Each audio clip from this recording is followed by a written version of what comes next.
Hello students, this is Professor Narayan Purohit and once again welcome to the world of Chartered Accountant. बेटा chapter number 4 ये A plus category है because ये आपके exam में on an average 14 marks के लिए आता है।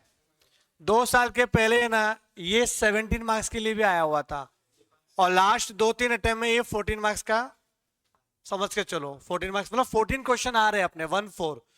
तो ये आपके 14 मार्क्स का क्वेश्चन है, चैप्टर है, 14 क्वेश्चन आएंगे। अब ये 14 क्वेश्चन में क्या क्या रहेगा, आपको एक तो रहेगा सिंपल इंटरेस्ट वाला क्वेश्चन, एक कंपाउंड इंटरेस्ट का क्वेश्चन और बाकी बचे हुए एन्युटी वाले क्वेश्चन रहेंगे।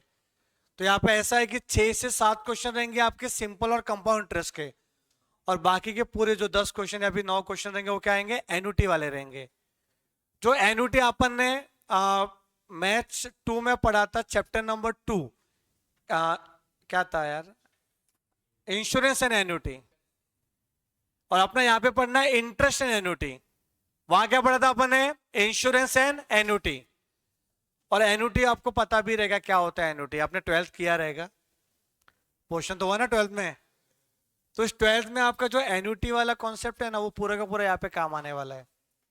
तो मैं स्टार्ट भी एन्युटी से करूंगा पर थोड़ा बहुत मैं ओवरव्यू देना चाहूंगा कि इस चैप्टर में करेंगे क्या। यहां पे आपको 11th में भी एक चैप्टर था कमर्शियल मैथमेटिक्स, था कि नहीं 11th में। तो कमर्शियल मैथमेटिक्स में अपन ने पढ़ा था simple interest and compound interest.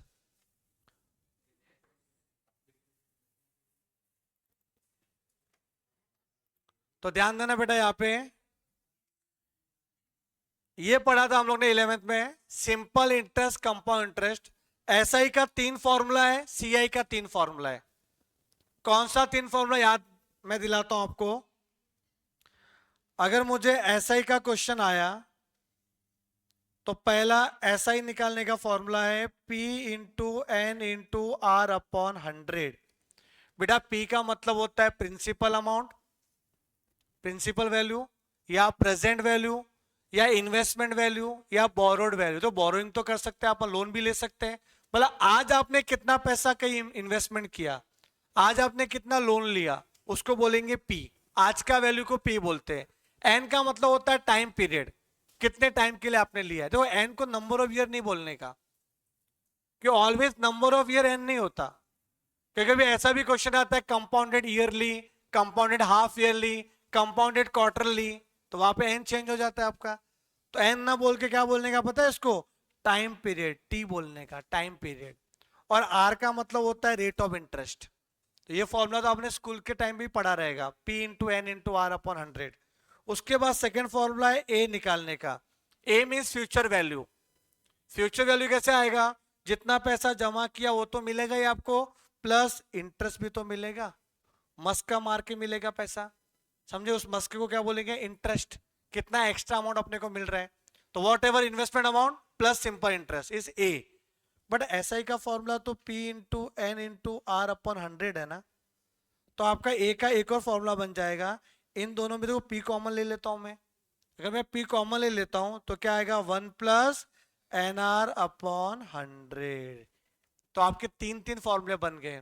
A equal to एक तो P plus S I, A equal to P in bracket 1 plus N R upon 100 और एस आई का formula P into N into are upon 100। ये तीनों formula आपको याद होना ही चाहिए, ठीक है। उसके बाद बात करता हूं मैं कंपाउंड इंटरेस्ट की। डिफरेंस क्या है एसआई और सीआई में, एसआई और सीआई में फर्क क्या है। Simple interest every year constant रहेगा, अमाउंट चेंज नहीं होगा सिंपल इंटरेस्ट का, बिकॉज ये आपका प्रिंसिपल पे होता है कैलकुलेशन और प्रिंसिपल तो सेम ही रहेगा कितना पैसा आपने इन्वेस्टमेंट किया। बट कंपाउंड क्या होता है कि एवरी ईयर आपका प्रिंसिपल चेंज हो जाएगा। समझो आपने 100 रुपए डिपॉजिट किया, एक साल में 10 रुपए इंटरेस्ट मिला, तो नेक्स्ट ईयर आपका है ना अमाउंट 110 हो जाएगा। तो 110 पे आपका इंटरेस्ट का कैलकुलेशन होगा। तो कंपाउंड का मतलब होता है ब्याज पे ब्याज मिलना, ब्याज पे ब्याज मिलना। जैसे कि आपका पढ़ा रहेगा डेप्रिसिएशन करके, उसमें एक होता था SLM method, straight line method, एक था आपका return down value method, WDV method, या फिर रिड्यूसिंग बैलेंस मेथड। तो रिड्यूसिंग बैलेंस मेथड में क्या होता है कि जो अमाउंट बचता है उस पर निकालते हैं डेप्रिसिएशन, वो आपका कंपाउंड हो गया। एवरी ईयर आपका एज चेंज होते रहेगा और P चेंज होते रहेगा आपका, क्लियर है? और ये क्या आएगा, SLM मेथड करके, straight line method, WDV method. पर यहाँ पे तो क्या है, फ्यूचर वैल्यू डाउन होता है, यहाँ पे अप होगा। बोलो।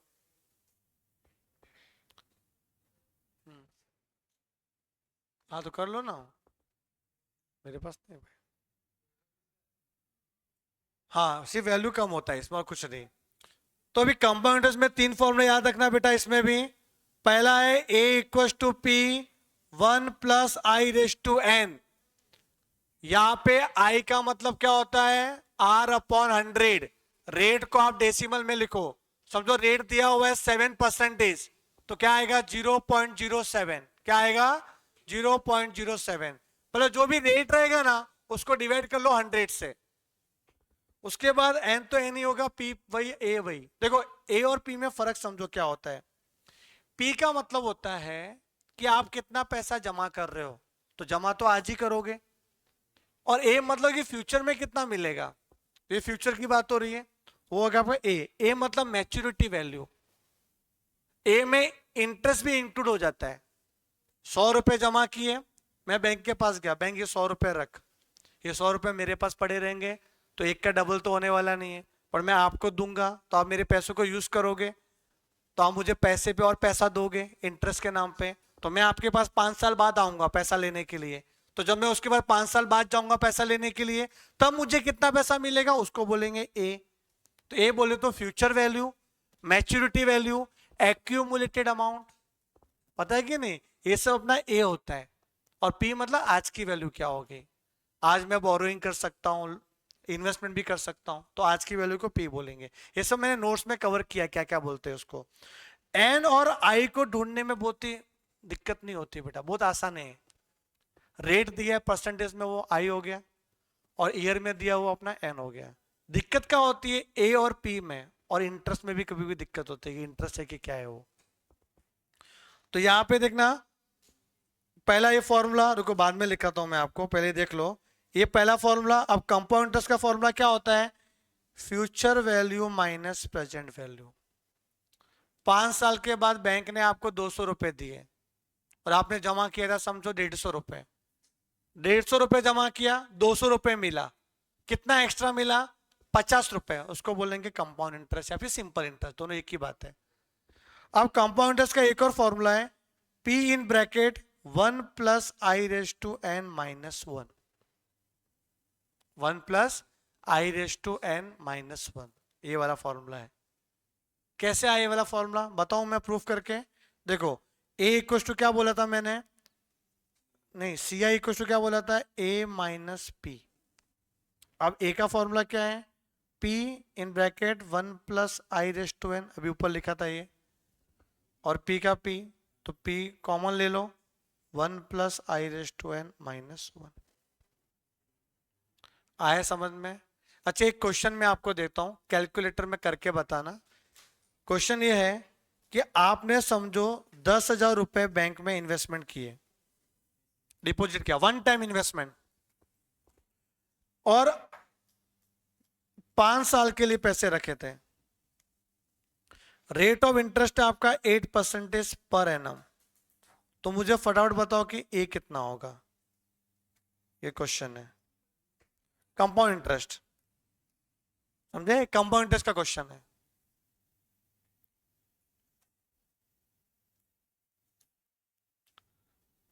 जल्दी से निकाल के बताओ ए कितना होगा। अब मैं पहले ए का फॉर्मूला लिखूंगा,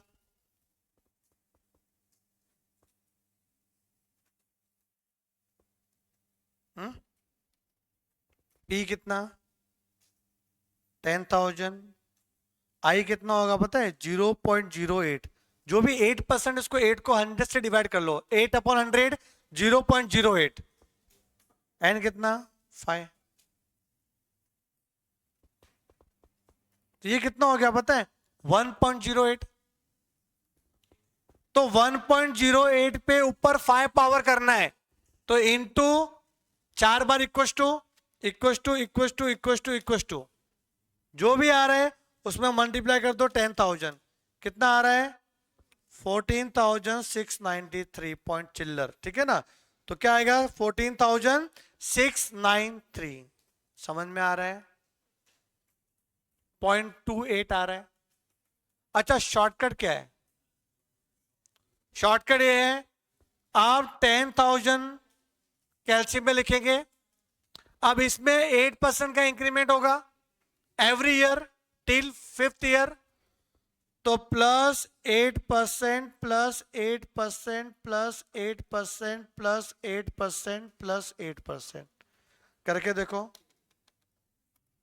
+8% +8% +8% +8% +8% कितना आया? 14,693। अंडरस्टूड? पहले वही किया था आपने।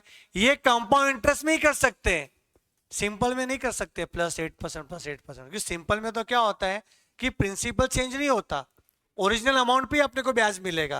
अगर यही क्वेश्चन सिंपल इंटरेस्ट का होता तो ए कितना आता? देखो ए कितना आता? ए आता P in bracket 1 + NR upon 100, 10,000 1 + N कितना? 5 साल, R कितना? 8 अपॉन 100। ये अपॉन 100 R के लिए होता है, R अपॉन 100 होता है वो। तो 5 8 जा कितना? 40, 40 अपॉन 100 + 1 इंटू 10,000 कितना आ रहा बेटा? 14,000। तो हर कोई क्या चाहेगा कि बैंक अपने को कंपाउंड इंटरेस्ट दे। मजा है उसमें, कंपाउंड इंटरेस्ट में, कि ब्याज पे ब्याज मिल रहा है अपने को। अब इसमें शॉर्टकट ट्रिक्स नहीं है, इसमें शॉर्टकट ट्रिक्स नहीं है। ठीक ये है कि आप सिंपल इंटरेस्ट निकाल लो 5 साल का। कैसे? देखो शॉर्टकट ये कर सकते हैं आप, इसमें करना ही है तो आपको इस 10,000 पे 8% इंटू 5 निकालना पड़ेगा पहले। तो क्या आ रहा है? 10,000 इंटू 8% इंटू 5 कितना आ रहा है? 4,000। इस 4,000 को प्रिंसिपल में ऐड कर दो। प्रिंसिपल आपका कितना? +10,000 कितना आ गया? 14,000। डायरेक्टली नहीं था वो फॉर्मूला, तो दिमाग में रख दो, या तो फॉर्मूला दिमाग में रखो या फिर लिख के करो, बात एक ही है। तो अभी आपको ये पता चल गया रहेगा सर CAFC में रो मैट्रिक्स आता है क्या? मैट्रिक्स ही नहीं है अपने सिलेबस में, ठीक है।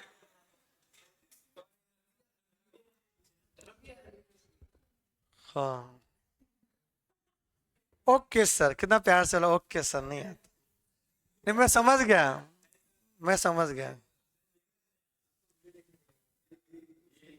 वियान सब पगला गए इसलिए बार बार रो मैट्रिक्स बोल रहे हैं, और इनके पागलपन को मैं दूर करूंगा ट्रिप में, ठीक है ना। तो यहाँ पे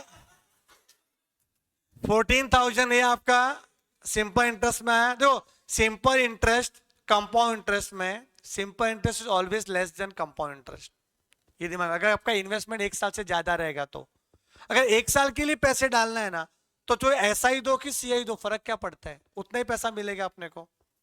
अगर 1 साल की बात होती तो, कि 1 साल के बाद वो कंपाउंड होगा ना। समझ में आ रहा है कि नहीं आ रहा है? तो compound interest is always greater then simple interest if our investment plan is more than 1 year. तो ये आपको फॉर्मूला बुक में आपको भेज दूंगा, तो बाद में आप लिख लेना। ये अपना काम इसको करना नहीं था। आज के सेशन में अपन एन्युटी पढ़ने वाले। क्या आपके एन्युटी हो चुका है? आपका एन्युटी 12th में हो चुका है, और SI CI तो 11th में हुआ था, लेकिन बहुत जन ध्यान नहीं दिए रहेंगे शायद। तो यहाँ पे एन्युटी पे ज्यादा फोकस करेंगे। अभी एन्युटी का फॉर्मूला आपने लिखा है, देखा एक बार चेक कर लो बेटा, लिखा रहेगा तो। ये देखो एन्युटी, यही फॉर्मूले थे देखो एन्युटी के। हाँ कि ना, सिर्फ इतना बोलो, यही था फॉर्मूला। अब एन्युटी में भी 2 कैटेगरी होते हैं। सबसे पहले एन्युटी होता क्या है? मैंने देखो, मेरे को लॉटरी लगा, KBC गया, लॉटरी जीत के आया, टोटल मेरे को 2 लाख रुपए मिले, ठीक है। अब आगे का फिर आंसर नहीं दे पाया मैं, कि मेरा लेक्चर था, PM में लेक्चर था टाइम पर, तो फिर मैं जान मुझे गलत देख के आया, 2 लाख जीता मैंने। तो सब कटवट के मेरे हाथ में से 2 लाख रुपए आए। अब 2 लाख रुपए मुझे है ना बैंक में जाके मैं इन्वेस्टमेंट करना चाहता हूँ, कि भाई 2 लाख एक साथ आए। अभी हर महीने तो 2 लाख मिलेंगे नहीं, हर महीने तो मैं KBC जाऊंगा नहीं, इतना टाइम नहीं है मेरे पास। तो मैंने क्या किया, 2 लाख रुपए कमाए। अब ये 2 लाख रुपए मैंने बैंक में इन्वेस्टमेंट किया। अब मुझे चाहिए कि फ्यूचर में 5 साल के बाद कितना पैसा मिलेगा। ये हो गया आपका सिंपल वाला केस, मतलब सिंपल इंटरेस्ट कंपाउंड इंटरेस्ट वाला केस। ये एन्युटी नहीं बनता। एन्युटी क्या होता है पता है, कि आप है ना रेगुलर बेसिस पे इन्वेस्टमेंट करते हो, नॉट वन टाइम इन्वेस्टमेंट। अगर आपने वन टाइम इन्वेस्टमेंट किया तो सिंपल वाला केस, और आपने रेगुलर बेसिस पे इन्वेस्टमेंट किया जिसको बोलते हैं SIP, सिस्टमेटिक इन्वेस्टमेंट प्लान। जैसे म्यूचुअल फंड में आप पैसा डाल रहे हो, एक फिक्स अमाउंट फिक्स डेट पे डाल रहे हो, उसको बोलते हैं एन्युटी। तो क्या लिखा है एन्युटी का मतलब, रेगुलर इंटरवल में आप कितना पैसा डालो, रेगुलर इंटरवल, जैसे इंस्टॉलमेंट्स। अगर आपने लमसम पैसा डाल दिया वन टाइम तो नॉट एन्युटी। चाहे वो इन्वेस्टमेंट भी हो सकता है, बोरोइंग भी हो सकती है ना बेटा, बोरोइंग भी तो होता है।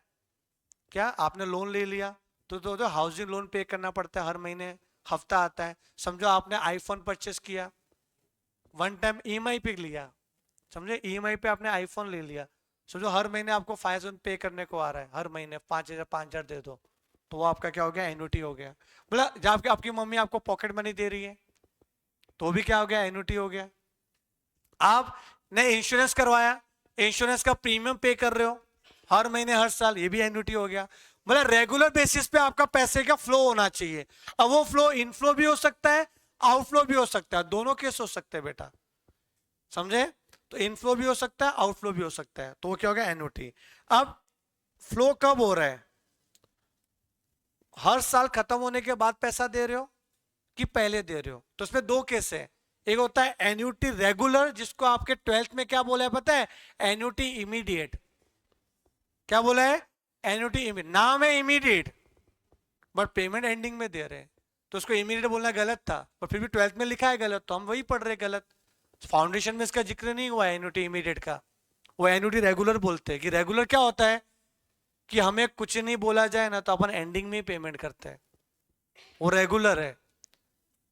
आप बचपन में जब ट्यूशन जाते थे तो समझो मैडम या सर आपको पढ़ाने के लिए घर पे आते थे, फिर महीना खत्म होने के बाद आप ट्यूशन फीस पे करते थे, वो आपका एन्युटी रेगुलर का केस है। आप रेंट पे रह रहे हो और आप रेंट, जो रेंट है वो भी एंडिंग में पे करते हैं, रेंट महीना खत्म होने के बाद रेंट लेने आते हैं। तो डिपॉजिट लेते वो अलग है, वो वन टाइम डिपॉजिट, वो रिफंडेबल होता है। पहले क्या देते हैं, सिस्टम तो वही रहता है। नहीं, हमारे यहाँ तो ऐसा केस है बाइंदर में कि आपने एक डिपॉजिट दे दिया, समझो 1 लाख रुपए डिपॉजिट दे दिए, अब हर महीने का रेंट है समझो आपको 20,000 रुपीज, तो महीना खत्म होने के बाद लिया जाता है 20,000 एंडिंग में, पहले हाँ पहले लिया मतलब वो डिपॉजिट नहीं ले रहे आपसे, वो केस रहता है। तो आप पहले वन टाइम दे दिया अपन ने, तो ये क्या क्वेश्चन में दिया रहेगा कि एंडिंग में दिया कि स्टार्टिंग में दिया। अगर क्वेश्चन में कुछ नहीं बोला है तो अब ये समझना कि एंडिंग में दिया रहेगा, वो है एन्युटी रेगुलर। समझ में आया। Installments are made at the end of each period, मैंने पीरियड वर्ड यूज क्यों किया, बिकॉज आप महीने का भी दे सकते हो और हाँ महीने का भी दे सकते हो और ईयरली भी दे सकते हो। क्वेश्चन में दिया रहेगा मंथली पेमेंट कर रहे हो कि आप ईयरली दे रहे हो, तो ईच पीरियड के एंड में आप दे रहे हो, तो क्या आ गया, एन्युटी रेगुलर। और अगर आप बिगिनिंग में पे करो, बिगिनिंग में, तो उसको बोलते हैं एन्युटी ड्यू। क्या है, installments are made at the beginning और first day of the each period. Yes, ordinary annuity भी बोलते हैं इसको। यस सर, आप SIP करते हो? यस मैं करता हूँ SIP। हाँ, हर महीने कुछ फिक्स अमाउंट मेरे अकाउंट से डेबिट होता है और म्यूचुअल फंड में जा रहा है वो, तो ये एक सेविंग हैबिट बढ़ जाता है उसकी वजह से। हाँ, वो SIP एन्युटी एक ही होता है, ड्यू नहीं हुआ। अगर मैं एंडिंग में दे रहा हूँ वो डिपेंड है कि मैंने कब करवाया उसका, वो डेट अपन फिक्स करते हैं कि आपको महीने के एंडिंग में डलवाना है कि पहले डलवाना है, वो आपके ऊपर डिपेंड है अपना। ठीक है, अब यहाँ पे देखना फॉर्मूला, देखो फॉर्मूला एन्युटी रेगुलर में 3 फॉर्मूला है, ए फाइंड करने का, पी फाइंड करने का और सी, कौन सा, ए और पी का, ये मिक्स वाला क्वेश्चन है, PAC। अब यहाँ पे 2 ही फॉर्मूला मेन तो है, ए और पी। बेटा ए का मतलब होता है अच्छा वाला फॉर्मूला और पी का मतलब होता है पागल वाला फॉर्मूला। तो याद कैसे रखना है इसको, ए मतलब अच्छा, पी मतलब पागल। आपने अभी कंपाउंड इंटरेस्ट का फॉर्मूला समझा था, क्या था, P इन ब्रैकेट 1 + i⁻n-1। क्या था, P in bracket 1 + i⁻n-1, CI का फॉर्मूला। तो ये CIC बना हुआ पूरा फॉर्मूला, C/i इन ब्रैकेट 1 + i⁻n-1। आपने 11th में कंपाउंड इंटरेस्ट का फॉर्मूला पढ़ा था, ये वाला मैं लिख लेता हूं यहाँ पे। हमेशा 1 + i⁻n पहले आता है फिर -1 आता है, और सी अपॉन आई। ए का मतलब क्या होता है? Future value. और सी का मतलब होता है इंस्टॉलमेंट्स, ईएमआई, एन्युटी, उसको सी बोलते हैं। कि रेगुलर बेसिस पर सब पहचानेंगे कैसे एग्जाम में सी? तो ऐसा लिखा रहेगा, mister A invested ₹2000 every year. अगर एवरी ईयर मेंशन किया है तो वो एन्युटी बन गया। तो ऐसा लिखा है, मिस्टर ए इन्वेस्टेड ₹10,000, बस कुछ बोला नहीं एवरी ईयर, तो वो नॉर्मल वाला केस है, वो पी बन गया, ए नहीं पी बन गया। कि इन्वेस्टमेंट अमाउंट को पी बोलते हैं। बेटा पी और सी में कंफ्यूजन होता है, ध्यान दो। ऐसा आया, mister A invested ₹10,000 every year, तो वो सी बन गया 10,000। मिस्टर ए इन्वेस्टेड ₹10,000, ये पी बन गया वन टाइम, तो वो एन्युटी है ही नहीं। तो पहले ये पहचानना पड़ेगा एन्युटी का क्वेश्चन है कि सादा वाला क्वेश्चन है, उसके बाद सॉल्व करेंगे। अगर सादा वाला क्वेश्चन है तो सादा वाला फॉर्मूला ये यूज होता है, कौन सा पता है? ए इक्वल टू पी 1 + i⁻n, बिना सी वाला formula. A equal to P 1 + i⁻n। तो यहाँ पे c upon I in bracket 1 + i⁻n -1। अच्छा, अभी p वाला फॉर्मूला क्या है? सेम है, c अपॉन आई आएगा। बट यहाँ पे क्या होगा, ये 1 पहले आ गया। जब 1 पहले आ गया ना, तो 1 + i देखो पागल हो गया, -n आ गया, उसकी सटक गई पूरी, उसका दिमाग क्या हो गया, नेगेटिव हो गया, तो -n आ गया। क्योंकि नॉर्मली 1 + i पहले आना चाहिए, बाद में -1 आना चाहिए। 1 पहले आ गया तो 1 + i पागल आ गया, तो ये पागल वाला फॉर्मूला, p मतलब पागल। और p मतलब प्रिंसिपल होता है, नॉर्मली प्रेजेंट वैल्यू होता है, बट याद रखने के लिए ये क्या हो गया, पागल वाला फॉर्मूला। तो a मतलब अच्छा वाला, p मतलब पागल वाला, याद रहेगा आपको ये पक्का। पहले ये दो फॉर्मूले याद कर लो बेटा, दो फॉर्मूले याद कर लो आप लोग, फिर सम सॉल्व करने का मजा आएगा आपको। आज पता है ये चैप्टर खत्म तो होने वाला नहीं है, बट एन्युटी के कुछ क्वेश्चन करेंगे जिससे आपका 12th में इंटरेस्ट बढ़ जाएगा वो पढ़ने के लिए। कैसा था 12th में, क्या है, कैलकुलेटर नहीं था इसलिए हार्ड लगता था एन्युटी अपने को। बाकी ये फॉर्मूले आपको याद होने चाहिए, बस दो दो ही फॉर्मूले याद होने चाहिए, बस ए और पी वाला, और बाकी दुनियादारी छोड़ दो, दो ही फॉर्मूले, ए और पी। सर पी का फॉर्मूला और भी सिंप्लीफाई कर सकते हैं ना, करके मतलब क्या कि आपको है ना 12th में भी है ना इसका वैल्यू क्वेश्चन में दे देते हैं लोग, इसका वैल्यू, तो और क्यों सिंप्लीफाई करने का, 1 अपॉन करके। लोग क्या करते हैं पता है, इस माइनस को हटाने के लिए, -n को गायब करने के लिए 1 डिवाइड बाय लिखते हैं, 1 डिवाइड बाय 1 + i⁻n। पर क्या जरूरत है, क्वेश्चन में आपको -n ही दे दिया रहेगा, और अभी 12th में तो कैलकुलेटर है, कुछ सिंप्लीफाई नहीं करना है। सर कौन से क्या टर्म है आप साइड में लिख सकते हो? ओके, साइड में क्यों, यहाँ पे मैं लिखा है देखो, आप P और A दिमाग में डाल दो। P मतलब principal, borrowed, loan, investment, present value, इतने सारे नाम है बेटा। ये वर्ड प्रॉब्लम आएगा, ऐसे ही इसका 14 मार्क्स नहीं है चैप्टर का, बहुत सारे वर्ड प्रॉब्लम आएंगे, उसमें आइडेंटिफाई करना डिफिकल्ट हो जाएगा कि ये वैल्यू है क्या, ये ए है कि पी है कि सी है कि क्या है। हाँ, आई और एन में गड़बड़ मत करना, तो वो घर पे घुस के मारेंगे आपको फिर, समझे? आई आई और एन तो पहचान सकते हैं भाई, उसमें गड़बड़ नहीं है, समझे? तो यहाँ पे ए पी और सी मतलब PAC, pack, PAC pack, pack ढूंढना डिफिकल्ट हो जाता है। तो P का मतलब क्या है, principal, borrowed, loan, investment, present value. PAC क्या, PAC। तो ए क्या आएगा, ए एक्यूमुलेटेड अमाउंट, मैच्योरिटी अमाउंट और फ्यूचर वैल्यू, मतलब value eight the end of the year, at the expiry of the particular period, period के बाद कितना आ रहा है। और सी मतलब क्या होता है, एन्युटी। सी मतलब क्या होता है, एन्युटी। तो यहाँ पे लिखा है मैंने सी का मीनिंग, ऊपर गया, हाँ ये सी क्या लिखा है मैंने, एन्युटी और इंस्टॉलमेंट्स, समझे? तो PAC याद रखना, पैक। ये पैक क्यों याद करवा रहा हूं पता, कि आपका एक और फॉर्मूला था, 1/P - 1/A = I/C। एक क्वेश्चन इस तरीके से हुआ था अपना, एक क्वेश्चन इस तरीके से हुआ था। तो PAC पैक वाले फॉर्म में है ना, PAC 1/P - 1/A = I/C। PSC याद रहेगा ये, पक्का क्लियर है। अब देखो क्वेश्चन कैसा है, एन्युटी वाला क्वेश्चन किस तरीके से आएगा वो देखना।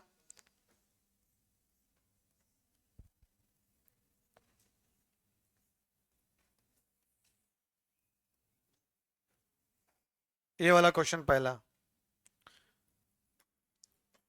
ये मैं शीट भेजूंगा आपको, बहुत इंपॉर्टेंट शीट है ये। क्वेश्चन नंबर 14 पे आओ। इसी में देखो आप, क्वेश्चन 14 क्या बोला, find the future value of an annuity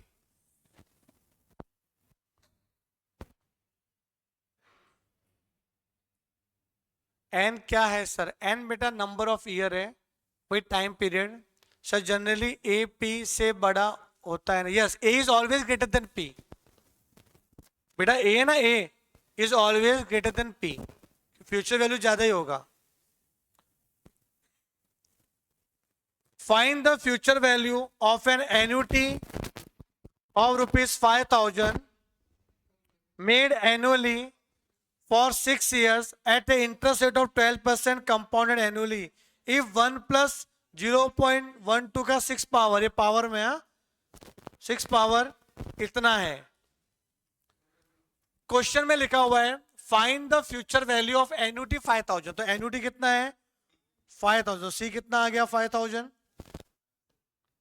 rate कितना है 12%, तो आई कितना होगा बेटा 0.12 और एन कितना है 6 इयर्स।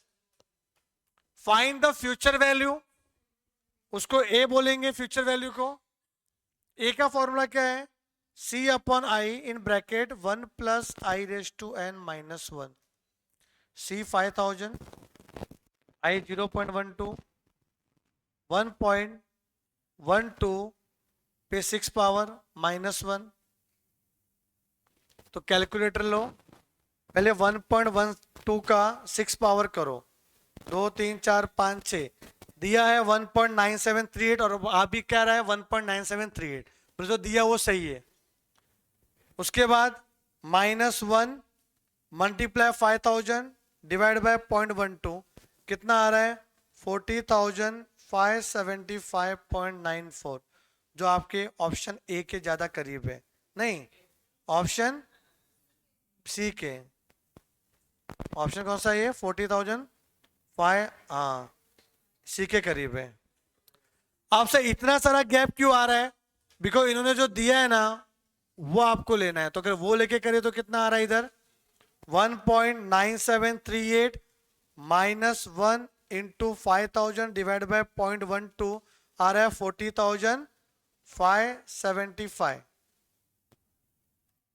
तो ये वही आ रहा है। हाँ तो ज्यादा क्लोज कौन सा अभी लिखना पड़ेगा आपको, ये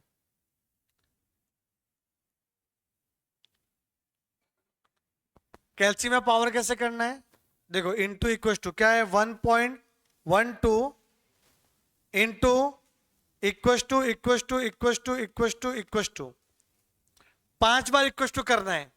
स्टेप में कितना दिखेगा, वापस देखो 1.12 इंटू 1 2 3 4 5 बार इक्वल टू, स्टेप 7 दिखेगा। स्टेप क्या दिखेगा 7, अरे कैल्शियम में स्टेप 7 दिखेगा। पावर चाहिए 6, ध्यान दो पावर कितना चाहिए 6 पावर है ना इधर, पावर 6, रुको रुको ना, पावर क्या चाहिए 6, इक्वल टू दबाने का 5 बार, स्टेप दिखेगा 7। स्टेप हमेशा एक कदम आगे दिखता है, तो पावर 6 चाहिए ना, तो इक्वल टू करते हो जब तक 7 स्टेप ना आ जाए। आ गया 7 स्टेप 1.973822, जो भी आ रहा है इसमें -1 करो, -1 मल्टीप्लाई 5,000 डिवाइड बाय 0.12 क्या आ रहा है 40,575। तो बेटा ये 45 है, ये ज्यादा करीब है ना बेटा, 100-200 का फर्क भले ही आ रहा है, तो क्या हुआ, कौन सा ऑप्शन ये आ रहा है, ये क्यों आ रहा है, वापस करो आप वापस करो, हाँ बेटा ये एन्युटी है, कंपाउंड इंटरेस्ट थोड़ी है।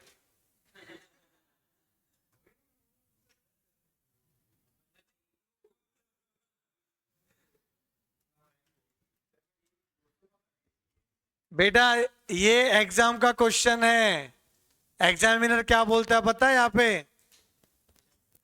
एग्जामिनर ये बोलता है कि बेटा चार ऑप्शन मैंने आपको दिए, जो ज्यादा करीब रहेगा वो आपको लिख के आना है। ऐसा एग्जामिनर ने बोला था। ठीक है, कौन सा वाला? नहीं ऐसा नहीं आएंगे ना। अगर चार ऑप्शन ऐसा तो देखो कौन ज्यादा करीब है, भले 1-2 रुपए से क्यों ना हो, उसको लिख के आएंगे। तो देखो कौन ज्यादा करीब है। देखने नहीं आता कि डिफरेंस किसका कम है? कैसी बातें कर रहा है भाई तू? मैंने क्या बोला? आपका आंसर आया समझो 3। आपका आंसर आया 3। ऑप्शन ए दिया है 1, 2, 4, 5। अब क्या आ रहा है? 3 है तो ये भी है, ये भी ज्यादा करीब है, दोनों सेम ही डिस्टेंस में। तो पहले कौन आ रहा है? Option B. बी लिख के आ जाए। ऐसा नहीं होता एग्जाम में। ये टाइम पास जैसा हो गया। ऐसा नहीं होता, एक ही रहेगा जो क्लोज रहेगा। समझ में आ रहा है कि नहीं आ रहा है? पक्का? चलो आगे बढ़ते हैं।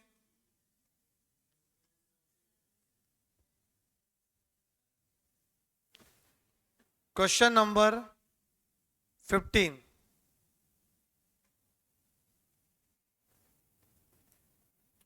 A person invest in a fund that pay 4% per annum for 4 years. तो R equals to 4%, N equals to 4 years. The future value of the current rupees 4,000 would be। ये पूछा है। ये क्या 4,000? P है। ऐसा लिखा कि 4,000 आप पर ईयर जमा कर रहे हो। करंट 4,000 रुपए आपके पास है, तो उसका फ्यूचर वैल्यू क्या होगा? The future value of current rupees 4,000। तो ये बेटा P इक्वल टू 4,000 आएगा। ऐसा गूगली मारते लो एग्जाम में। तो इसमें क्या आएगा formula? A equal to P 1 + I⁻n। P कितना? 4,000। 1.04 आएगा ना ये। I कितना आएगा? 0.04 इधर। N कितना है? 4। तो 1.04 का 4 पावर दिया हुआ है कितना? 1 पॉइंट कितना दिया? 1.1698।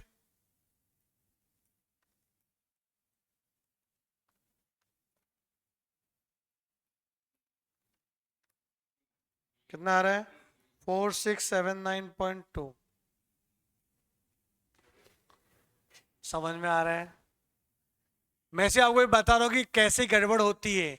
मैंने चैप्टर अभी भी स्टार्ट किया नहीं है, इसी आपको और जरूर क्या करना है अपने को इसमें। अभी मैं चैप्टर आपको सिस्टमेटिक से बता देता हूँ। अभी आप फॉर्मूला बुक में आ जाओ फटाफट। चलो ये लिखो आप फॉर्मूला बुक में। Right in your formula book mathematics of finance. मतलब वर्ड प्रॉब्लम आएंगे जो थोड़े बहुत डिफिकल्ट लेवल रहेगा इसमें। पहचानने आना चाहिए कौन ए दिया है, कौन पी दिया है, कौन सी दिया हुआ है। राइट?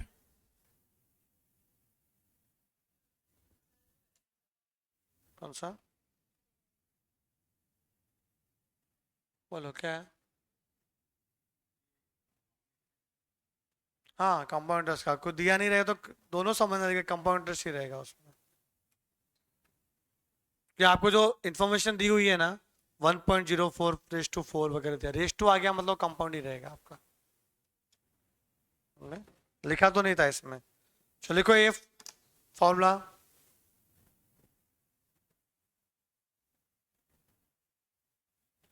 हाँ भैया यही अपन करने में अभी सिस्टम। मैं सिर्फ आपको ये बता रहा था कि वर्ड प्रॉब्लम कैसे समझ डिफिकल्टी आती है इसमें, वर्ड प्रॉब्लम में पहचानने में। तो अगर वो स्टेप बाय स्टेप करेंगे तो आप समझ में आ जाएगा आपको कौन से टाइप का क्वेश्चन है। देखो स्टार्टिंग से करेंगे अपन आराम से।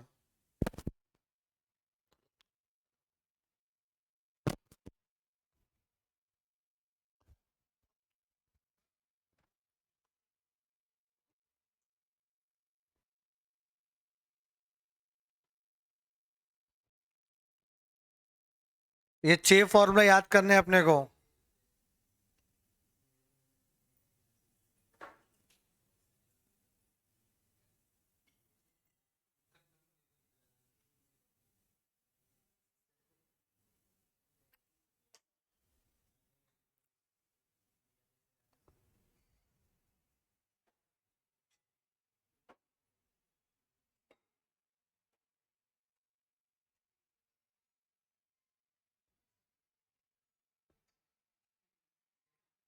लिख के हुआ, यस या नो?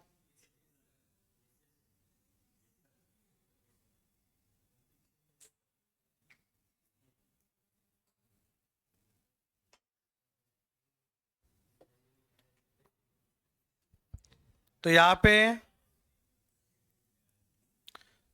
नोट्स में आ जाओ अपने।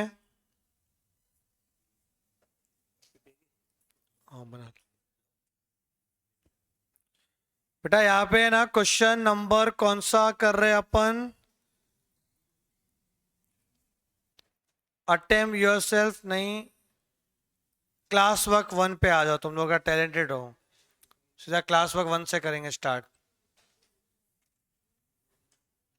वो एसपी वालों के लिए बनाया था, बीटीजी लिखा ना, बीटीजी। वो जो एसपी स्टूडेंट्स होते हैं ना, उनको बेसिक कराने के लिए। बीटीजी का फुल फॉर्म है ब्रिज द गैप। आपको तो कहा गैप हुआ, 12th में अभी पढ़ ही रहे हो ना। और मैथ्स लिया हुआ है तुम लोग ने, तो कोई एसपी वाला तो है नहीं।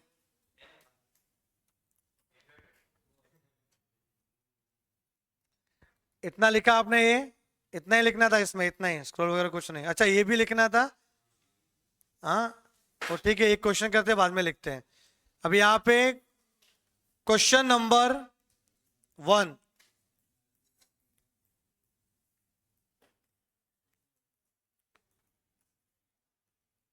Page number 51, page number 51, question number 1।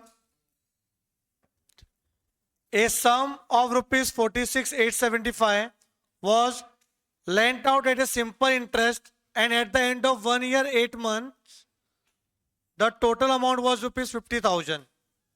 Find the rate of interest percentage per annum.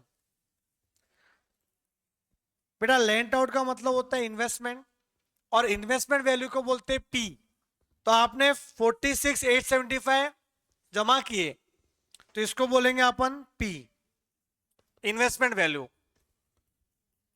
Year दिया 1 ईयर 8 मंथ। बेटा बी केयरफुल, 1 ईयर है ना, तो 8 मंथ भी ईयर में होना चाहिए। तो 8 मंथ को अगर मुझे ईयर में कन्वर्ट करना है, तो मंथ को ईयर में कन्वर्ट करने के लिए डिवाइड बाय 12 करने का। मंथ को अगर आपको ईयर में कन्वर्ट करना है, मंथ को ईयर में, तो क्या करना चाहिए? Divide by 12। और समझो ईयर को मंथ में कन्वर्ट करना है, ईयर को मंथ में, तो इंटू 12। समझ में आ रहा है? तो मैं मंथ को ईयर में कन्वर्ट कर रहा हूं, तो 8/12 लिख दो। कैलसियम में क्या आएगा? 8/12 कितना आ रहा है? बहुत ही गंदा आ रहा है, 0.666666। तो ये क्या आएगा? 1 ईयर, तो 1.66666666। ये आपका एन बन जाएगा, 1.666666। अब उसके बाद रेट तो चाहिए अपने को, और the total amount was ₹50,000। Total amount इतना हो गया, भरा कितना था? 46। कितना मिल रहा है? 50,000। तो बेटा ये आ जाएगा ए। क्या आ जाएगा? ये ए। तो ए भी दिया हुआ है, पी भी दिया हुआ है। बताओ ए वाला फॉर्मूला अच्छा लगेगा कि एसआई का फॉर्मूला लगाना अच्छा लगेगा आपको? एसआई मस्त फॉर्मूला है, P into N into are upon 100। तो मैं अगर एसआई का फॉर्मूला यूज करूं ना, एसआई का, वो ज्यादा इजी गिरेगा। S I equal to P into N into are upon 100। अब आप बोलोगे सर एस आई तो है नहीं, निकाल सकते हो ना, future value minus present value. 50,000 minus 46,875 कितना आ रहा है? 3,125। और पी कितना है? 46,875। एन है 1.66666666। आर अपने को चाहिए। अब आर कैल्शियम में बताओ कितना आएगा? क्या करने का पता है? 46,875 मल्टीप्लाई 1.66, पूरा कैल्शियम भर दो, 1.666666। फिर डिवाइड बाय 100, तो जो आया वो आर के बाजू में आया, उसको उधर लेके जाना है, पलटी करो उधर, डिवाइड बाय इक्वल टू, तो क्या आएगा divide by equal to multiply 3125, कितना आ रहा है 4 एग्जैक्ट आ रहा है बेटा। मैं स्टेप बताता हूं क्या किया अपन ने, यहां मैं स्टेप लिखाता हूं क्या है, 46875 मल्टीप्लाई 1.666666 डिवाइड बाय 100, फिर divide by equal to into 3125 equal to, ये फॉलो करो बेटा। सॉल्व नहीं करना है, 12th नहीं है ये, सीए फाउंडेशन है, ऐसे ही होगा। सर उसको 20/12 ही रहे, क्या होता है 20/12 यार, लोग हंसेंगे अपने ऊपर कि मैं 20/12 करके लिखूं। तो सीधा स्टेप फॉलो करना है, कुछ भी नहीं करना है, ये तो मैंने लिख के भी बताया आपको। ये तो मैं तो सीधा क्वेश्चन रीड करके कैलसी चलाता सीधा, पर भी एक दो क्वेश्चन तो ऐसे ही करने पड़ेंगे अच्छे से, इज्जत दो थोड़ा क्वेश्चन को भी, थोड़ा फॉर्मूला लिखो, इसी मैंने फॉर्मूला याद भी हो जाएंगे, इसलिए मैं लिखाता हूँ फॉर्मूला। बाकी डायरेक्ट कैलसी चला सकते थे इसमें अपन, कि अपने पास 1.66 भी है, 46 भी है, उनको multiply upon 100 divide by equal to into 3125, आगे आंसर।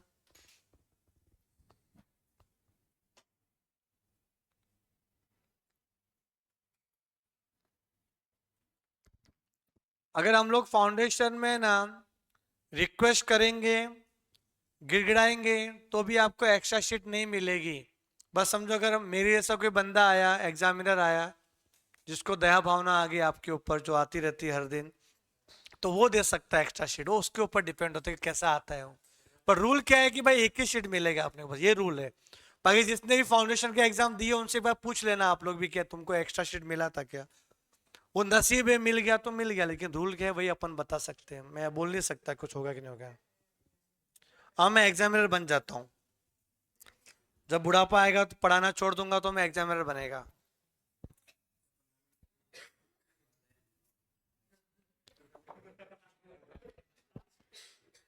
हाँ क्वेश्चन नंबर, वह है सबसे अच्छी मेडिसिन है पता है, इग्नोरेंस। इग्नोर करना मतलब सबसे अच्छी मेडिसिन है, ये समझ के चलना लाइफ में, इग्नोर। क्वेश्चन नंबर 2, क्या बोला question number 2, what sum of money will produce इतना एज ए इंटरेस्ट। बेटा wait wait wait wait wait, ये क्वेश्चन है, ये क्वेश्चन ही करेंगे, बट मैंने ये कुछ क्वेश्चन यहाँ पे लिखा हुआ है, इसमें इधर देखो बेटा, कि इसमें ऑप्शन भी चेंज किए हैं, गड़बड़ भी हो सकती है उधर बेटा, ये वाला करो प्लीज, ट्राई करो, मस्त क्वेश्चन है। वियान आप ऐसा आंसर नहीं दे सकते, हाँ ये वापस से चेक करो एक बार। हाँ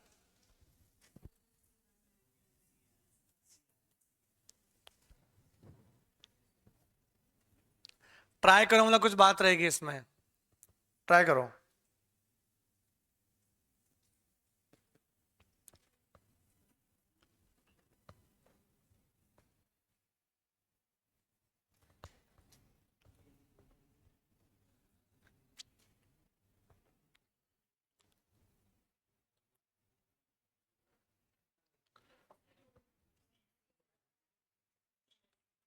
हाँ बेटा ये क्वेश्चन कहां से उठाया पता है, स्टडी मटेरियल के 100 एग्जाम्पल में से उठाया हुआ है, 100 एग्जाम्पल था उसमें। गड़बड़ में बता तो क्या हो सकती थी इसमें, अभी हुई नहीं, ठीक है आप तो टैलेंटेड हो। विल प्रोड्यूस इतना, 28,600 को समझे क्या, बहुत जन इसको ए भी समझते हैं और कोई सिंपल इंटरेस्ट भी समझता है। चलो आपने समझा सिंपल, क्यों आपने आगे भी पढ़ा एज एन इंटरेस्ट, तो 28 से अगर ये वर्ड नहीं दिया होता ना एज एन इंटरेस्ट, ये वाला वर्ड, तो ये ए होता है। यहां गड़बड़ होती है बेटा, 70% लोग इसको ए समझते हैं। What sum of money will produce इतना, विल प्रोड्यूस इतना, तो सर ये होना चाहिए, बट आगे क्या लिखा है एज एन इंटरेस्ट, तो आपका सिंपल इंटरेस्ट कितना हो गया 28,600। क्लियर है कि नहीं, एज एन इंटरेस्ट बोला हुआ था, और 3 ईयर 3 मंथ बोला है। अब यहां भी गड़बड़ क्या होती है पता है, 3 ईयर 3 मंथ को लोग 3.3 भी लिखते हैं बहुत जन, बड़े एन क्या होगा पता है? 3 पॉइंट क्या, 3 मंथ मतलब 3/12, 3.25 ईयर्स। बेटा 3 मंथ मतलब 3/12, तो भी ईयर बन जाएगा 0.25। तो 0.25 प्लस 3 कितना होगा? 3.25। और आई का मतलब कितना है? 2.5/100 ना, मतलब 0.025। मतलब जरूरत भी नहीं थी करने की, बिकॉज आपने तो आर भी लिख सकते थे। तो एस आई का फॉर्मूला है ना, ये भी लगा सकते हो पिन करके, अगर याद नहीं होता तो। PIN पिन, या PIT पिट करके। SI 28,600, P कितना चाहिए अपने को? I 0.025, N 3.25। बेटा P क्या आ जाएगा? 0.25 multiply, sorry 0.025 multiply 3.25 divide by equal to multiply 28,600, 3,51,999.99। क्या किया? 0.025 मल्टीप्लाई 3.25 ये किया, फिर divide by equal to into 28,600 equal to.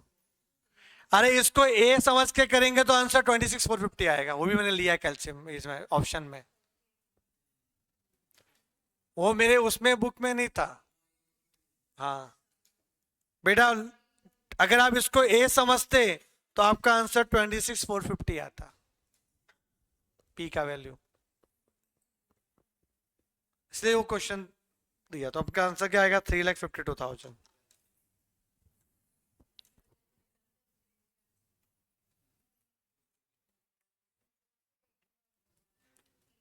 आया समझ में आपको?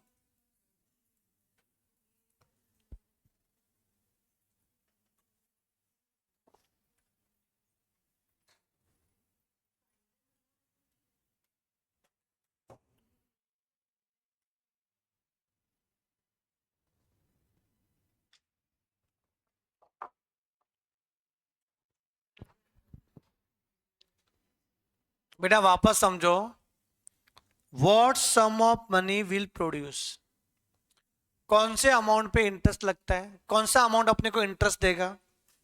प्रिंसिपल देता है कि ये देता है? प्रिंसिपल ही देता है। तो what sum of money will produce इतना एज ए इंटरेस्ट, कौन सा पैसा अपने को 28,600 ब्याज देगा? तो ब्याज always calculated on principal amount. तो आपको पी पूछा है, ये कंफर्म हो गया, पी पूछा है। अब क्वेश्चन ये कि सर 28,600 क्या दिया है? तो ए तो नहीं दिया है, आई दिया है। क्या दिया है? इंटरेस्ट। ठीक है ना, एज एन इंटरेस्ट। अब यहाँ पे ये भी नहीं लिखा हुआ है कि सिंपल कंपाउंड, लिखा हुआ है लास्ट में सिंपल इंटरेस्ट। तो फिर डाउट क्या है अपने को? समझा कि नहीं? पी आपको निकालना पड़ेगा यहाँ पे। आगे बढ़े।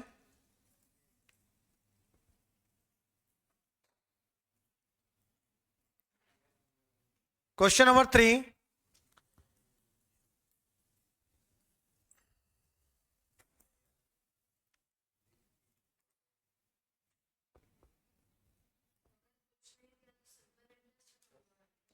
कुछ नहीं दिया है तो मॉड्यूल में सिंपल इंटरेस्ट लेके सॉल्व किया है।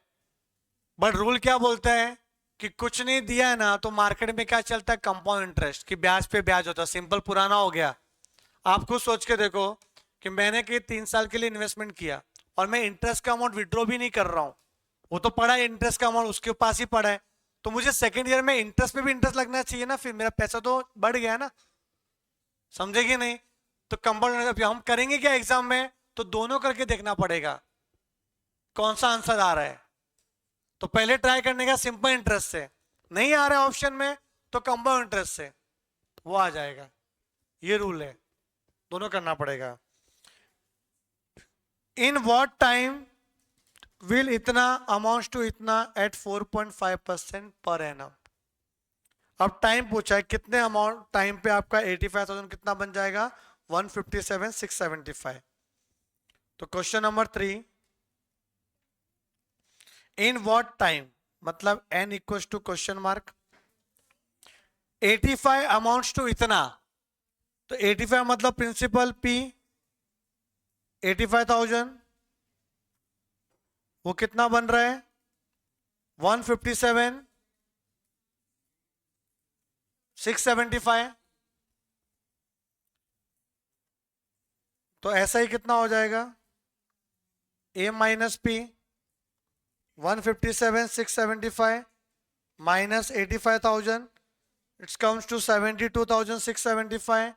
फिर सिंपल इंटरेस्ट का फॉर्मूला है P into N into are upon 100। अच्छा रेट दिया है कि आपको इसमें 4.5%, रेट दिया 4.5%, आ जाएगा इधर SI 72,675, P 85,000, N RF 4.5 upon 100। अब N का वैल्यू निकालो डायरेक्टली, तो 85,000 multiply 4.5 divide by 100 divide by equal to into 72,675, 18.999999, मतलब अप्रोक्सीमेट कितना हो जाएगा 19 ईयर। और इससे आंसर आ रहा है आपका 19।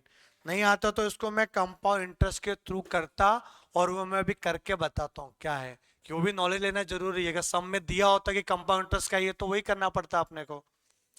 तो सिंपल इंटरेस्ट तो हो गया अपना, इसको मैं यहाँ पे अलग कलर से लिखता हूँ, extra question, extra if compound interest.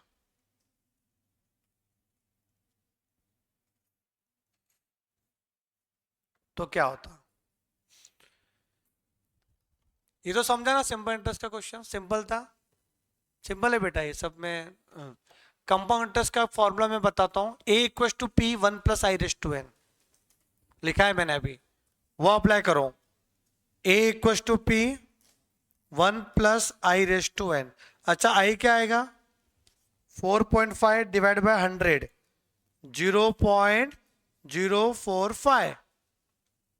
तो a का वैल्यू 1,57,675, P का वैल्यू 85,000, 1.045, N गायब है।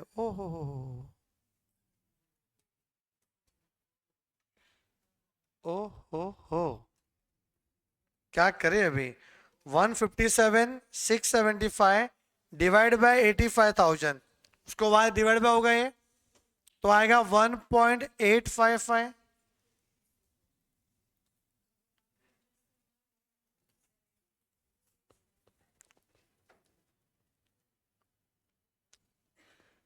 अब ऑप्शन अगर अच्छा है तो n का वैल्यू पुट करके देख लेंगे ना, क्या किसका वैल्यू ये आ रहा है लेफ्ट हैंड साइड, मतलब राइट हैंड साइड में n का वैल्यू ऑप्शन पुट करो तो लेफ्ट हैंड साइड आना चाहिए, वो आंसर है। बट n का वैल्यू डेसिमल में भी तो आ सकते हैं ऑप्शन में, अगर ऑप्शन में डेसिमल दिया रहेगा तो। धर्मवीर यहाँ पे SI का फॉर्मूला यूज ही नहीं कर सकते, बिकॉज आपको इधर मैंने क्या बोला, इफ कंपाउंड इंटरेस्ट वाला क्वेश्चन होता तो कैसे करते। हाँ, आप अगर सिंपल इंटरेस्ट वाले में करोगे ए वाला फॉर्मूला यूज करके, तो आपका N19 आएगा, फिर तो वो भी 19 ही आएगा आपका, थर्ड फॉर्मूला लगाओगे तो भी धर्मवीर। पर वो आप सिंपल इंटरेस्ट का लगा रहे हो ना, मैं अब क्या बता रहा हूं, कंपाउंड इंटरेस्ट का हुआ तो कैसे करोगे।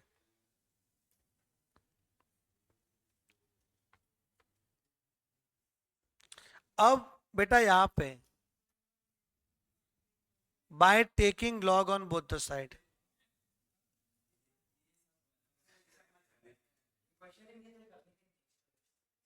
आएगा आएगा आएगा आएगा, करना पड़ेगा अब, नहीं तो बाद में, क्यों ना अभी से सीख ले। दोनों साइड में लॉग लेने पर, तो लॉग 1.855, n पहले आ जाएगा, लॉग 1.045, तो n कितना आ जाएगा, लॉग 1.855 डिवाइड बाय लॉग 1.045। अब कैल्शियम में आपको स्टेप बता रहा हूं, वो फॉलो करना, आंसर आ जाएगा इसमें। मैंने लॉग निकालना सिखाया था, √13 टाइम्स -1 इंटू 3,557, अलग अलग लॉग का। पर शॉर्टकट एक और है लॉग फाइंड करने का, देखो जो दो रहते लॉग तो कैसे करने का, आपको सबसे पहले क्या करना पता है, ये जो अपॉन में नीचे वाला टर्म, कितना है 1.045। तो आपको कैल्शियम में लिखना है। अच्छा पहले वो मेमोरी साफ कर लो, पहले एम एम को 2 बार दबाओ, MRC साथ में करो। देखो कैल्शियम में 1.045, नीचे वाला टर्म लिखा।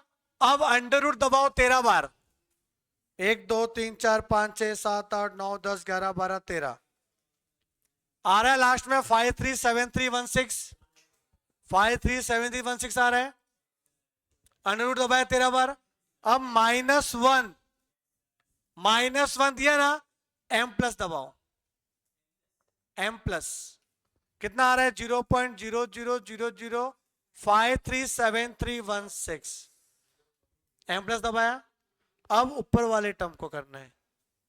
क्या हुआ टर्म 1.855, तो 1.855 लिखो। अंडर रूट दबाओ 13 बार, 1 2 3 4 5 6 7 8 9 10 11 12 13। फिर -1 करो, किया -1, फिर डिवाइड बाय MRC की मेमोरी भी डिवाइड बाय MRC, फिर इक्वल्स टू कितना आ रहा है 14.03796। तो अप्रोक्सीमेट क्या आ जाएगा 14.04 ईयर्स, ये आंसर आएगा।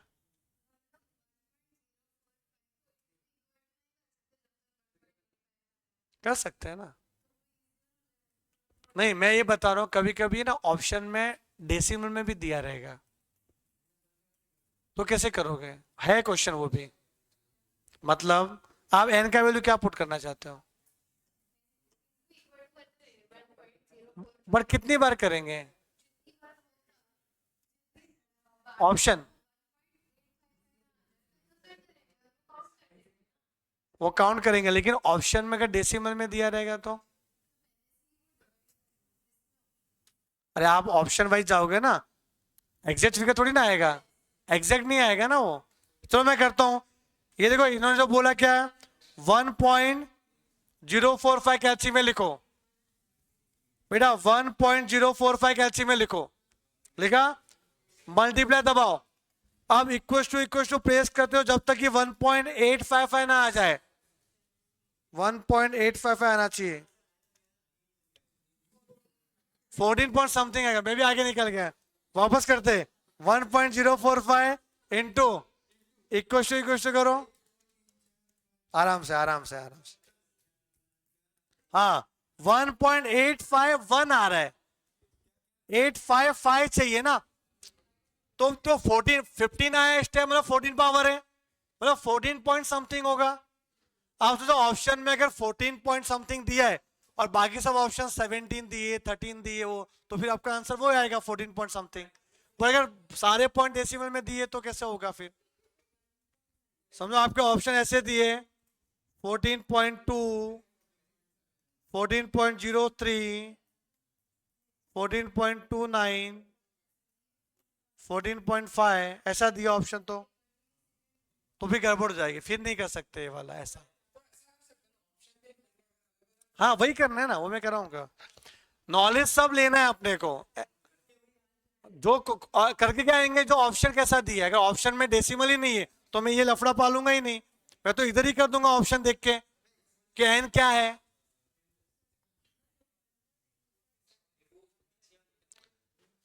मेरा काम है कि आपको सारे मेथड सिखाना, फिर जब सम सॉल्व करने की बात आएगी तो ऑप्शन वाइज ही जाएंगे अपन, तो ना करने के बाद।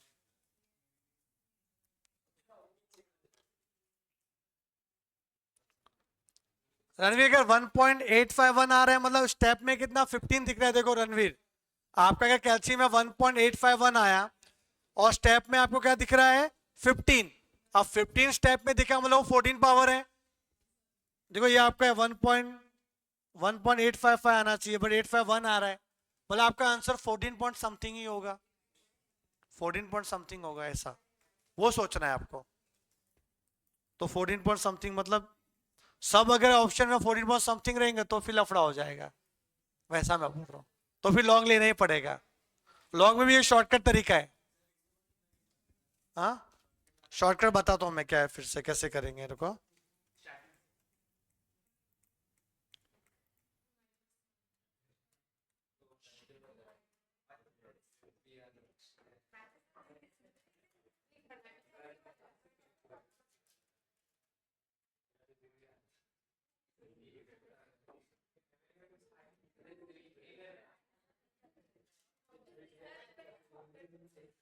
हाँ शॉर्टकट बताता हूँ। शॉर्टकट में बता रहा वो काम का चीजें तो ही बताऊंगा मैं आपको, इधर टाइम वो करना ही पड़ेगा आपको, मैंने लिखा है वो। कुछ क्वेश्चन ऐसे आ गए तो फिर मार्क्स कट जाएगा उसमें।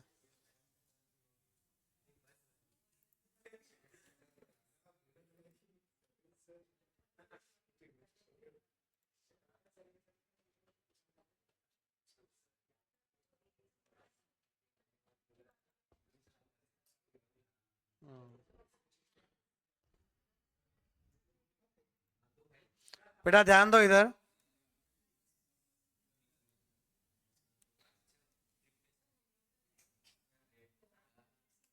देखो ये शॉर्टकट मैंने ना अपने नोट्स में कवर किया है।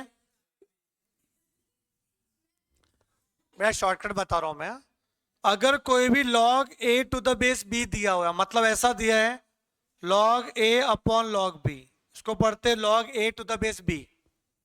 करना क्या, पहले आपको b लिखना पड़ेगा कैल्शियम में, ये b का वैल्यू, तो पहले b लिखना है, फिर अंडर रूट दबाना है कितना 13 बार, फिर -1 करना है, फिर m प्लस, उसके बाद वापस से a लिखना है, अंडर रूट 13 बार, -1 किया, फिर डिवाइड बाय MRC जो मेमोरी में था वो, और इक्वल टू, समझे? तो ये लिख लो आप, ये वाला 9 पॉइंट। तो ना भेजना क्या, लिखो ना, काम आएगा ना बेटा।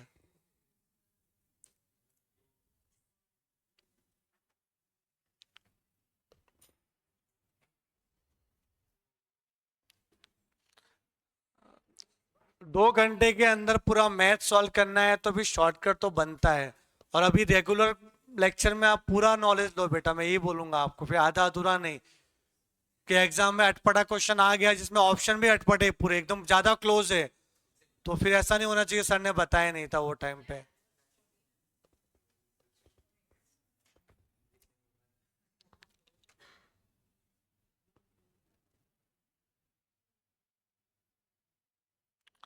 हाँ लॉग के कर ही करना है, ये लॉग लेके ही करना पड़ेगा बेटा, ऐसे अगर ऑप्शन सारे क्लोज है तो, ऑप्शन सारे क्लोज है तो, सारे चारों ऑप्शन एकदम क्लोज दिया हुआ है तो फिर लॉग लेके करना पड़ेगा, they want exact answer not round off, तो करना पड़ेगा। तो ये तो क्या था कि log A to the base B निकालने का शॉर्टकट तरीका। अगर सिर्फ लॉग एक का ही निकालना रहेगा सिंगल का, तो ये लिखा है स्टेप, तो लिखा हुआ है मैंने, लॉग एंड एंटी लॉग करके देखो, सिंगल सिंगल, समझे, अलग अलग करना पड़ेगा। तो यहाँ पे अलग अलग कर पे भी कर सकते थे, लेकिन फिर टाइम और लग जाता, तो मैं और शॉर्टकट, मैंने शॉर्टकट में शॉर्टकट बता दिया बेटा। लॉग ए भी अलग से लॉग बी भी अलग से करो, फिर करो डिवाइड, तो टाइम कंज्यूमिंग होता, तो ये शॉर्टकट आ गया अपना पूरा। सेम आएगा। अगर आप अलग से लॉग ए करोगे फिर लॉग बी अलग से करोगे इस मेथड से, फिर डिवाइड करो तो भी आंसर 14.03 आएगा आपका, पर और टाइम लग जाता है उसके लिए, तो मैंने शॉर्टकट में भी शॉर्टकट ढूंढा, log A to the base B के लिए क्या होगा, वो ज्यादा अच्छा रहेगा अपने को। और ये 10th वाला क्या था कि नंबर पे कुछ भी गंदा पावर है तो, ये भी लिखवाया था मैंने, नंबर रेस टू गंदा पावर, ये 10th वाला, जैसे 7 रेस टू 2.83 पावर, कर ही नहीं सकते, कैलसी में भी नहीं कर सकते, तो ये स्टेप फॉलो करना पड़ेगा। हाँ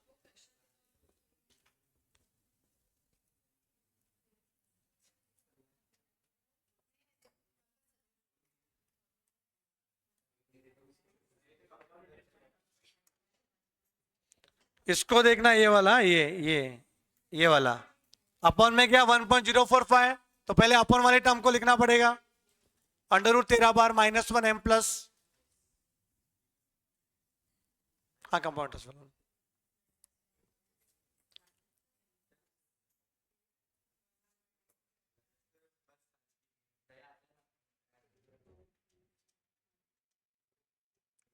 हाँ धर्म में थोड़ा सा एक कॉन्सेप्ट कराना ही पड़ेगा, तभी मैं छोड़ सकता हूँ बेटा, हो गया तो 2-3 मिनट एक्स्ट्रा हो सकता, तो आप संभाल लेना धर्म में, ठीक है।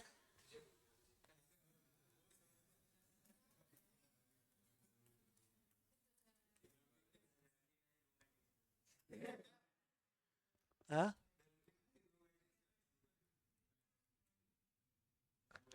हो गया ना वो लिख के?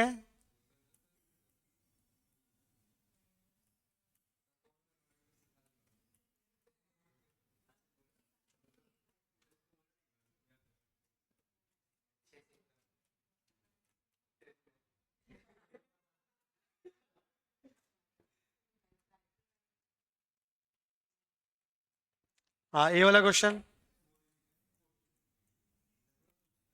Fourth question.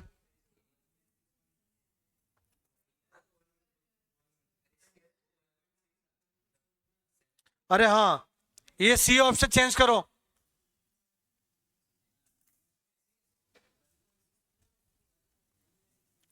Please option C को चेंज करो।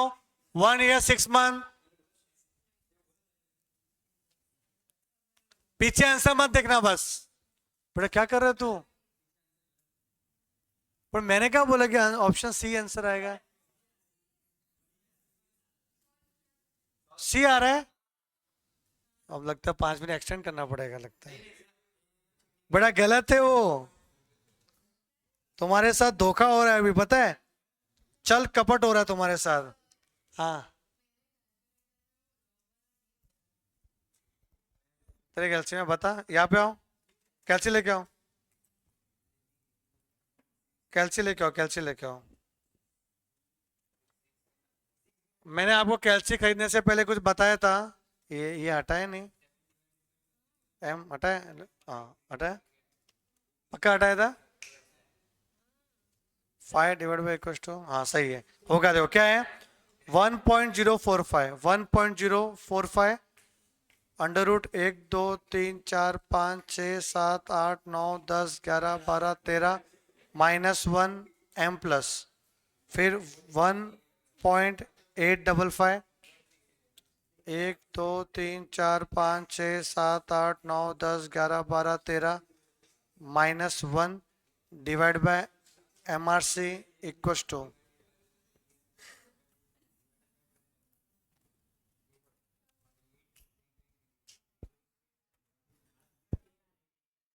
हाँ आदित्य, चल और कपट वाले दुनिया में हमारे एनपी सर ही अपने नाव में शरण देते हैं। ओके, ये आ रहा है, आदित्य भी आ रहा है ट्रिप पे।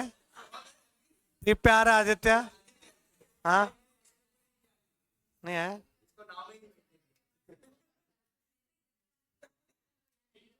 अच्छा, ये ना ये भाई तुम्हारे साथ धोखा हुआ फोर्थ वाले क्वेश्चन में।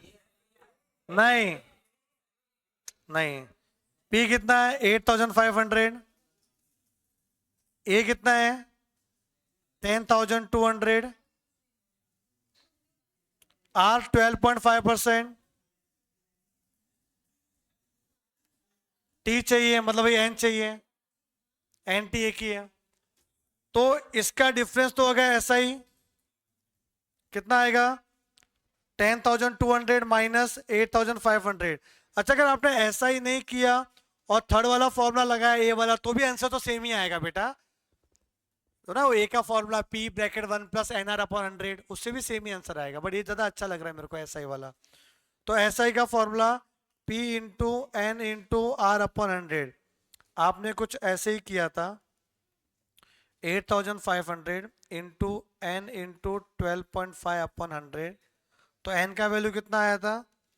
12.5 multiply 8,500 divide by 100 divide by equal two into 1700 आ रहा है 1.599, मतलब 1.6।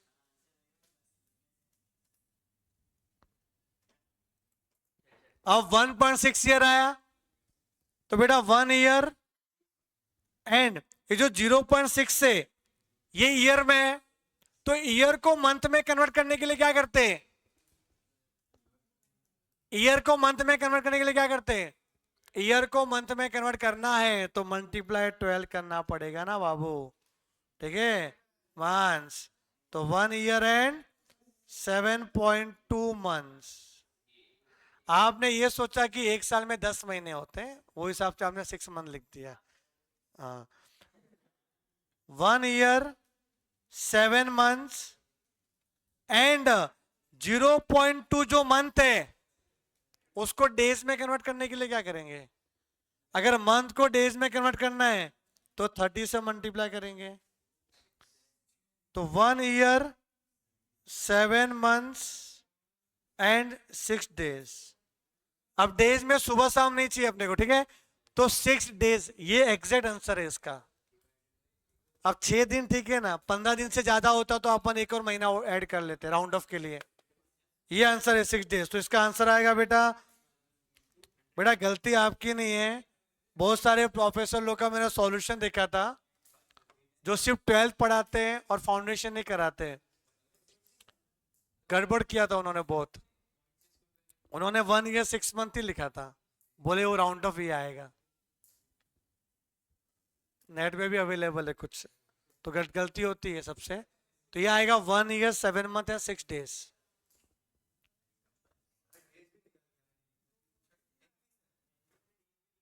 हाँ तो करेंगे ना, एग्जैक्ट आंसर निकालेंगे अपन तो। 6 दिन, अभी टाइम नहीं निकालना है अपने को, 24 घंटे। अरे समझा आपको ये वाला?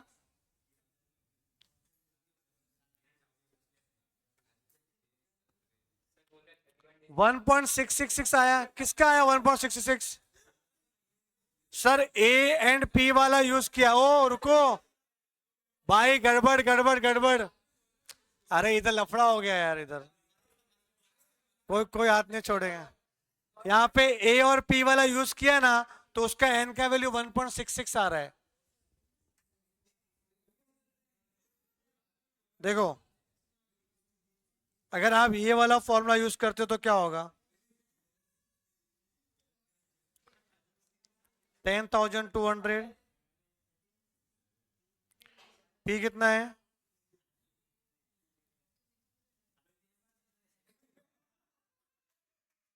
आर कितना है 12.5,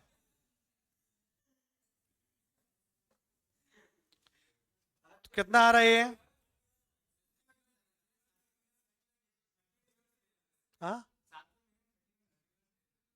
7वें महीने वाला,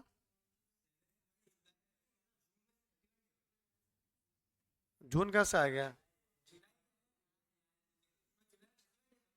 पढ़िया क्या लिखा, जुलाई है।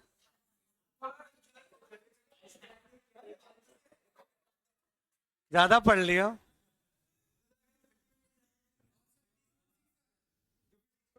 तो 1.6 तो आ रहा था अपना, बस 6 आ रहा है क्या? तो 1.6 तो मेरा भी है, उनका 1.66 आ रहा है ईशान का।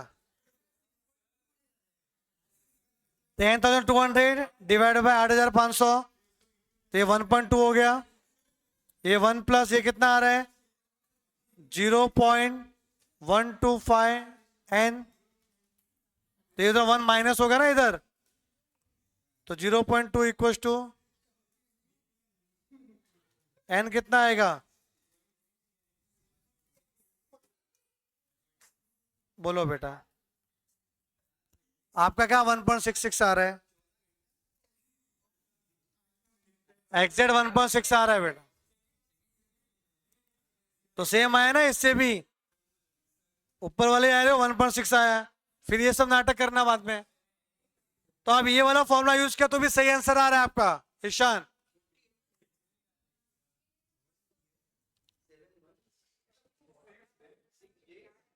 वो तुम्हारा गलती क्या किया, ठीक है अभी समझा आपको।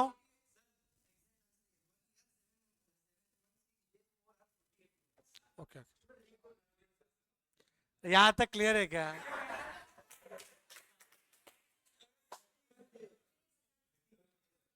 ओ भाई क्वेश्चन नंबर 5, आज लास्ट क्वेश्चन करेंगे, क्वेश्चन नंबर 5 आज का। क्वेश्चन नंबर 5,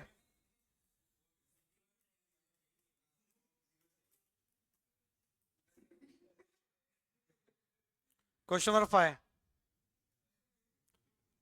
एक ही है मॉड्यूल का, और ये ट्राई करो। Question number 5, a sum of money amounts to 6,200 in 2 years, 7,400 in 3 years, तो उसका principal of rate of interest क्या होगा? कुछ बोला नहीं है, तो पहले सिंपल इंटरेस्ट से करेंगे, नहीं आया तो कंपाउंड इंटरेस्ट से करना पड़ेगा। ये वाला क्वेश्चन बेटा, 2 क्वेश्चन करना है अपने को, ये 5th वाला और एक 6th वाला, बस 2 क्वेश्चन। नहीं नहीं, ये 2 क्वेश्चन करना पड़ेगा। क्या आएगा देखो इधर, कितना अमाउंट था अपने पास वो मालूम नहीं। 1 साल, 2 साल, 3 साल, ये 0 मतलब 0 1 2 3। 2 साल के बाद 6200 हो गया, 3 साल के बाद 7400 हो गया। प्रिंसिपल क्या वो पता नहीं अपने को। अच्छा, 1 साल का इंटरेस्ट कितना आ रहा है? इंटरेस्ट 1200। तो सिंपल इंटरेस्ट में आपका इंटरेस्ट तो कांस्टेंट रहता है, इधर ही 1200 रहेगा, इधर भी 1200 रहेगा। तो अगर आप पिच्चू पिच्चू जाओगे तो 1200 माइनस 1200 पिच्चू गए तो कितना आया? 5000। पिच्चू 3800। क्या है? ऑप्शन ए आया, ऑप्शन ए 3800 आया। अब अभी आप अगर 3800 का 31.58% करोगे, कितना आ रहा है? इंटू 31.58%, 1200 आ रहा है ना, 1 साल का इंटरेस्ट। तो रेट भी आ गया 1200, अपना इंटरेस्ट आ गया। तो इसका अगर मैं 31.58% करूं 1 साल के लिए तो 1200 आ रहा है ना, मैच हो रहा है अपना, देखो 1200। तो ऑप्शन ए आ गया अपना। इंटरेस्ट भी आ गया, ये भी सिंपल है, इतना टाइम नहीं लगेगा, तो 2 क्वेश्चन हो जाएंगे और कॉन्सेप्ट भी क्लियर हो जाएगा आपका। तो इस तरीके से करना है। तो सिंपल इंटरेस्ट ही पहले फॉलो करना। आ गया ठीक है, नहीं आया तो कंपाउंड की तरफ बढ़ना पड़ेगा अपने को। तो ये वाला क्वेश्चन आपने सिंपल इंटरेस्ट से किया, बोला नहीं था ना कि सिंपल करके कंपाउंड करे। तो फर्स्ट प्रायोरिटी रखो सिंपल इंटरेस्ट की। वापस समझो आदित्य, क्या किया अपन ने? 2 साल के बाद 6200 हो गया अमाउंट, 3 साल के बाद 7200 हो गया। तो डिफरेंस कितना आ रहा है? 1200। और सिंपल इंटरेस्ट में एवरी ईयर इंटरेस्ट का अमाउंट सेम रहता है, कंपाउंड में ऐसा नहीं होता। कंपाउंड में एवरी ईयर इंटरेस्ट चेंज होते रहता है, बट सिंपल इंटरेस्ट वाले केस में एवरी ईयर अपने को सेम अमाउंट ऑफ इंटरेस्ट मिलेगा। तो थर्ड ईयर में भी 1200, सेकेंड ईयर 1200, फर्स्ट ईयर 1200। तो 1200 1200 माइनस कर दो, देखो 7200 माइनस 1200 6200, माइनस 1200 5000, माइनस 1200 3800। पीछे पीछे चले गए अपन। कितना आ रहा है? हाँ, ये हो गया। अरे इसमें देखना क्वेश्चन नंबर 6, ये वाला, ये आपके एनपी सर ने बनाया क्वेश्चन।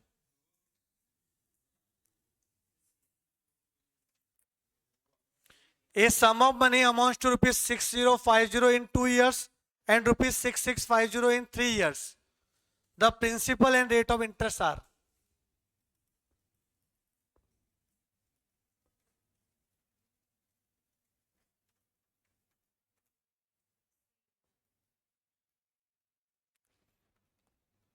पता ना, मैं गूगली वाला क्वेश्चन देता हूं कभी भी, जिसमें गड़बड़ होता ही है। तो बी केयरफुल। ये पता नहीं कितना है, 2 साल के बाद कितना हो जाएगा? 6050, 3 साल के बाद 6655। और मैं बता दूं कि सी गलत है, ठीक है, बता दूं मैं। आराम से हो ना, ध्यान दो, एग्जाम में ये गूगली मारते। कितना डिफरेंस है?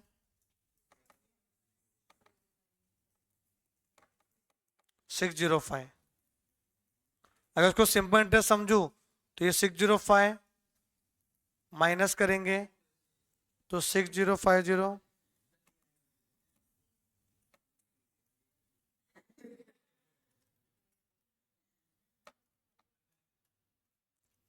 फाइव 445,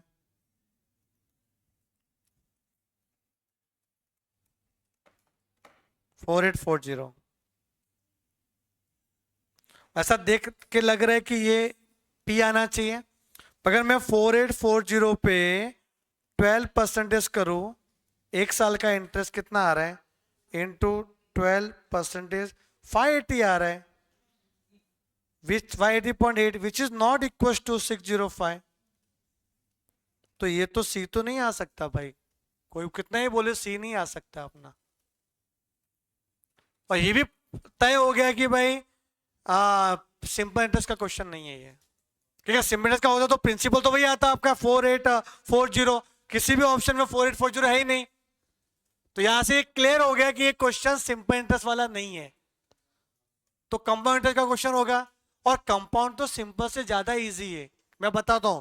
समझो मैं ऑप्शन ए ले लेता हूं 3800, तो कैलसी में लिखो 3800 प्लस करो 31.57%, कितना आ रहा है 4999। वापस से प्लस करो 31.57%, तो आ रहा है 6578। मतलब 2 साल के बाद कितना आ रहा है 6578, बट यहाँ पे 2 साल के बाद तो 6050 होना चाहिए था, तो ये भी ऑप्शन नहीं हो सकता। अब ऑप्शन बी की कहानी सुनते हैं। 5000 लिखा मैंने कैलसी में, प्लस 10% प्लस 10%, कितना आ रहा है 6050। यस आ रहा है 2 साल के बाद 6050। वापस से करो प्लस 10%, कितना आ रहा है 6655।